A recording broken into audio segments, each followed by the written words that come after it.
Il y a eu des exécutions sommaires. Je voyais seulement, j'entendais que des gens étaient pris, amenés à certains endroits.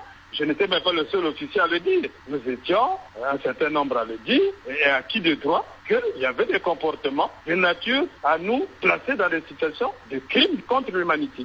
Et si demain un juge français vous demande de témoigner, est-ce que vous êtes prêt à répondre oui? Mais écoutez, moi j'étais soldat à l'époque. Ce que je sais, je dirais. Y compris devant la justice française, qui, comme vous le savez, poursuit l'instruction. Mais devant la justice française, moi je n'ai pas à me cacher de cela. J'ai été au renseignement militaire. Si on me demande ce qui s'est passé, je n'ai pas commis un crime, je dirais ce que j'ai constaté.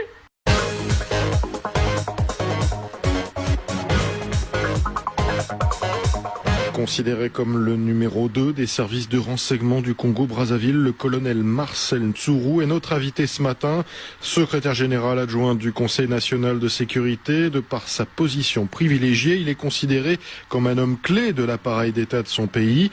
Il a accès à de nombreuses informations sensibles et il a accepté d'évoquer avec Christophe Bobouvier le dossier ô combien délicat des disparus du Beach, mais aussi celui de Mpila. Les explosions avaient fait 300 morts et l'officier avait lui-même été condamné à du sursis par la justice. Depuis 10 jours, Marcel Ntsuru est donc libre. Il donne sa vérité dans cette affaire.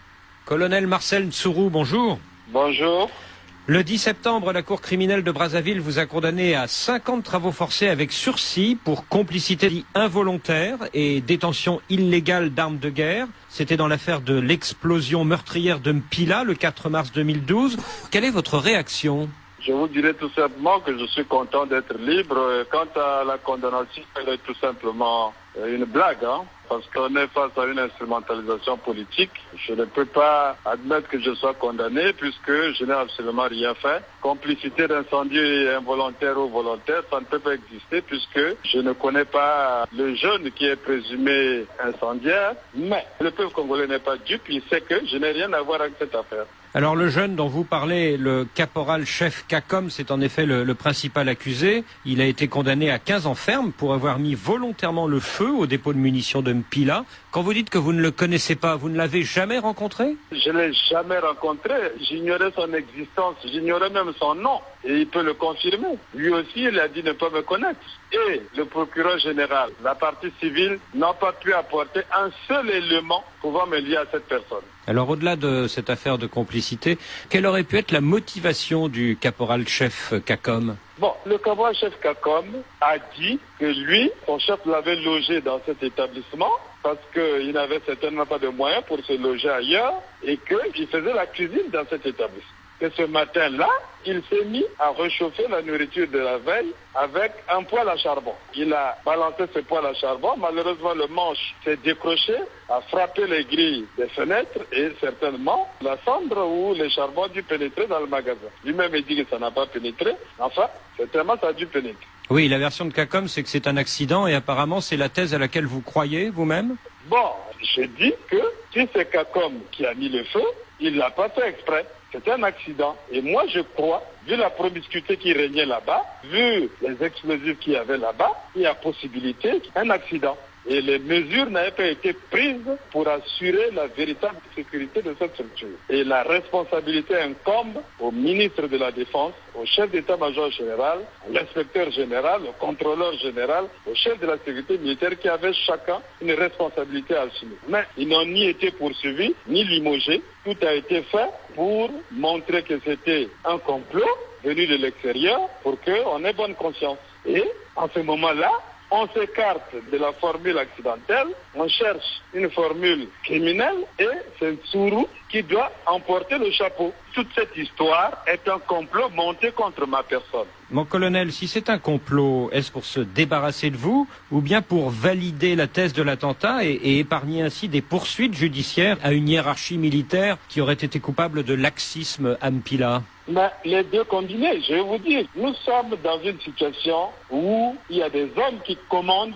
On sait que des entreprises civiles aillent stocker des matériels dangereux dans cet établissement. Lorsqu'ils voient le nombre de morts, lorsqu'ils voient le nombre de dégâts, ils se sentent coupables. En ce moment-là, ils veulent se débarrasser de l'affaire. C'est-à-dire, il ne faut pas que ça soit de leur responsabilité, il faut que ça soit un complot venu de l'extérieur. Donc, en ce moment-là, Il faut trouver des boucs émissaires pour pouvoir mettre ça sur eux et puis on aura réglé tout le problème.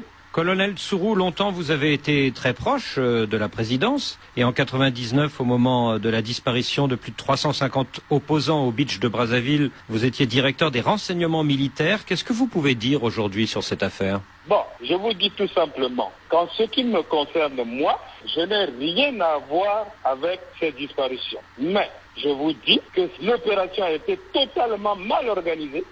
Ceux qui débarquaient n'étaient pas en sécurité. Il y a eu certainement des ordres ou des dispositions qui ont été prises. En ce qui concerne, j'ai informé qui de droit de ce qu'il avait des comportements anormaux et c'était à lui de prendre des dispositions.